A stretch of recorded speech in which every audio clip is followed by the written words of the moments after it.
ಬದನೆಕಾಯಿ ಬಳಸ್ಕೊಂಡು ನಾವು ಈ ರೀತಿ ಸಾರನ್ನ ಮಾಡ್ಕೊಂಡ್ರೆ ಮುದ್ದೆ ಅನ್ನ ಜೊತೆಗೂ ಚೆನ್ನಾಗಿರುತ್ತೆ. ಸ್ವಲ್ಪ ಗಟ್ಟಿಯಾಗಿ ಮಾಡ್ಕೊಂಡ್ರೆ ಬದನೆಕಾಯಿ ಸಾರನ್ನ ನಾವು ಚಪಾತಿ ಜೊತೆಗೂ ಸಹ ತಿನ್ಬೋದು. ಸಾರು ಮಾಡೋದಕ್ಕೆ ಮೊದಲಿಗೆ ನಾನು ಇಲ್ಲಿ ಖಾರ ರುಬ್ಕೊಳ್ಳೋದಕ್ಕೆ ಈರುಳ್ಳಿ, ಬೆಳ್ಳುಳ್ಳಿ, 1 ಟೊಮ್ಯಾಟೊ ಹಾಕೊಂಡಿದ್ದೀನಿ. ಟೊಮ್ಯಾಟೊ ಜೊತೆಗೆ ಇಲ್ಲಿ ಖಾರಕ್ಕೆ ಅಂತ ನಾನಿಲ್ಲಿ ಒಂದು 3 ಹಸಿಮೆಣಸಿನ್ಕಾಯಿ ಮತ್ತು ಒಣಮೆಣಸಿನ್ಕಾಯಿ ಹಾಕೊಂಡಿದ್ದೀನಿ. ನಾವು ಹಸಿಮೆಣಸಿನ್ಕಾಯಿ ಹಾಕೋಬೋದು, ಒಣಮೆಣಸಿನ್ಕಾಯಿ ಹಾಕೋಬೋದು. ಇಷ್ಟನ್ನು ಒಂದು ಸ್ವಲ್ಪ ಎಣ್ಣೆ ಹಾಕ್ಕೊಂಡು ಹುರ್ಕೋತಾ ಇದ್ದೀನಿ.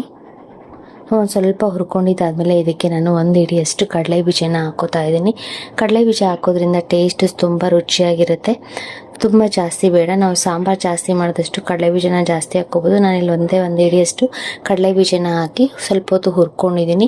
ಹುರ್ಕೊಂಡಿದ್ದಾದಮೇಲೆ ನಾವು ಹುರಿದಿಟ್ಕೊಂಡಿರೋ ಸ್ವಲ್ಪ ತಣ್ಣಕ್ಕಾದ್ಮೇಲೆ ಮಿಕ್ಸಿ ಜಾರ್ ತೊಗೊಂಡು ಅದಕ್ಕೊಂದು ಸ್ವಲ್ಪ ಕೊತ್ತಂಬರಿ ಸೊಪ್ಪು ಮತ್ತು ಒಂದು 1/4 ಚಿಪ್ಪಷ್ಟು ಹಸಿ ಕೊಬ್ಬರಿ ಹಾಕ್ಕೊಂಡಿದ್ದೀನಿ. ಹಸಿ ಕೊಬ್ಬರಿ ಹಾಕ್ಕೊಂಡು ನಾವು ಹುರಿದಿಟ್ಕೊಂಡಿರೋ ಕಡಲೆ ಬೀಜ, ಈರುಳ್ಳಿ, ಬೆಳ್ಳುಳ್ಳಿ, ಹಸಿಮೆಣಸಿನ್ಕಾಯಿ, ಒಣಮೆಣಸಿನ್ಕಾಯಿನ ಮಿಕ್ಸಿ ಜಾರ್ಗೆ ಹಾಕ್ಕೊಂಡು ಇದ್ರ ಜೊತೆಗೆ ನಾವು ಬೇಕು ಅಂದರೆ ಒಂದು ಸ್ವಲ್ಪ ಶುಂಠಿ ಕೂಡ ಸೇರಿಸ್ಕೋಬೋದು.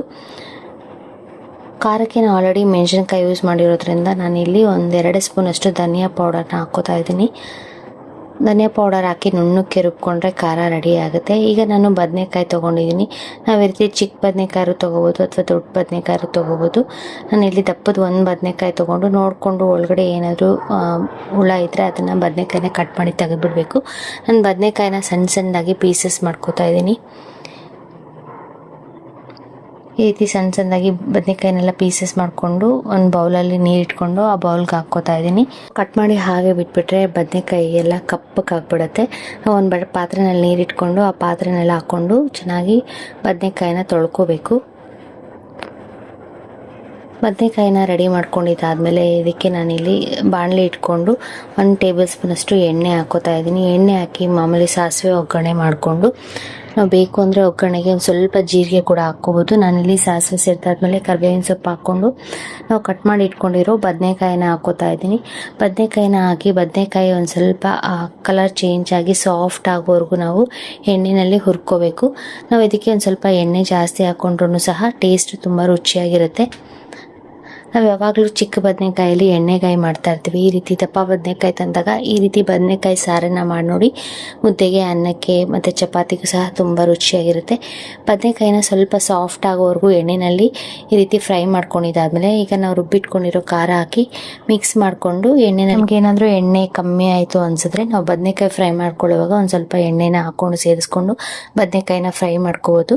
ಮಸಾಲೆ ಹಾಕಿ ಮಿಕ್ಸ್ ಮಾಡ್ಕೊಂಡಿದ್ದಾದಮೇಲೆ ಮಿಕ್ಸಿ ಜಾರಲ್ಲಿ ಉಳಿದಿರೋ ಮಸಾಲೆಗೆ ಒಂದು ಸ್ವಲ್ಪ ನೀರು ಹಾಕಿ ಮಿಕ್ಸ್ ಮಾಡಿ ಹಾಕೋತಾ ಇದ್ದೀನಿ. ತುಂಬ ಗಟ್ಟಿಯಾಗಿರೋದ್ರಿಂದ ನಾನಿಲ್ಲಿ ಇನ್ನೊಂದು ಸ್ವಲ್ಪ ಒಂದು ಅರ್ಧ ಚಮಚಷ್ಟು ನೀರು ಹಾಕಿ ಬದನೆಕಾಯಿನ ಒಂದು ಸ್ವಲ್ಪ ಹೊತ್ತು ಬೇಯಿಸ್ಕೊತಾ ಇದ್ದೀನಿ. ನಾವು ಆಲ್ರೆಡಿ ಎಣ್ಣೆಯಲ್ಲಿ ಫ್ರೈ ಮಾಡ್ಕೊಂಡಿರೋದ್ರಿಂದ ಬದನೆಕಾಯಿ ಬೇಗ ಬೆಂದೋಗ್ಬಿಡುತ್ತೆ. 1-2 ನಿಮಿಷ ಬೇಯಿಸ್ಕೊಂಡ್ರೆ ಸಾಕು. ಬದನೆಕಾಯಿ ಸಾರಿಗೆ ರುಚಿಗೆ ತಕ್ಕಷ್ಟು ಉಪ್ಪು ಹಾಕಿ ಮಿಕ್ಸ್ ಮಾಡಿಕೊಂಡು ನಾನಿಲ್ಲಿ ಬೇಯಿಸ್ಕೊತಾ ಇದ್ದೀನಿ. ನಾವು ಕಡಲೆ ಬೀಜ ಹಾಕಿರೋದ್ರಿಂದ ಟೇಸ್ಟ್ ತುಂಬ ರುಚಿಯಾಗಿರುತ್ತೆ. ಕಡಲೆ ಬೀಜ ಜೊತೆಗೆ ನಾವು ಬೇಕು ಅಂದರೆ ಒಂದು ಸ್ಪೂನಷ್ಟು ಎಳ್ಳನ್ನು ಸಹ ಹಾಕೋಬೋದು ರುಬ್ಕೊಳ್ಳುವಾಗ. ಅದು ಸಹ ಡಿಫ್ರೆಂಟಾಗಿ ಟೇಸ್ಟ್ ಕೊಡುತ್ತೆ. ಈಗ ಬದನೆಕಾಯಿ ಸಾರು ಕುದೀತಾ ಇದೆ. ಬದನೆಕಾಯಿ ಬೆಂದಿದೆ ಅಂತ ಒಂದ್ಸರಿ ಚೆಕ್ ಮಾಡಿಕೊಂಡು ಈ ರೀತಿ ಪ್ರೆಸ್ ಮಾಡಿದ್ರೆ ಸಾಕು. ಸೌಟಲ್ಲಿ ಬದನೆಕಾಯಿ ಸಾಫ್ಟ್ ಆಗಿದ್ರೆ ರುಚಿಕರವಾದ ಬದನೆಕಾಯಿ ಸಾರು ರೆಡಿ ಆಗುತ್ತೆ. ಮುದ್ದೆ, ಅನ್ನ, ಚಪಾತಿಗೂ ಸಹ ನಾವು ಈ ಸಾಂಬಾರನ್ನ ತಿನ್ಬೋದು. ಈ ರೆಸಿಪಿ ನಿಮ್ಗೆಲ್ಲರಿಗೂ ಇಷ್ಟ ಆದರೆ ಲೈಕ್ ಮಾಡಿ, ಶೇರ್ ಮಾಡಿ.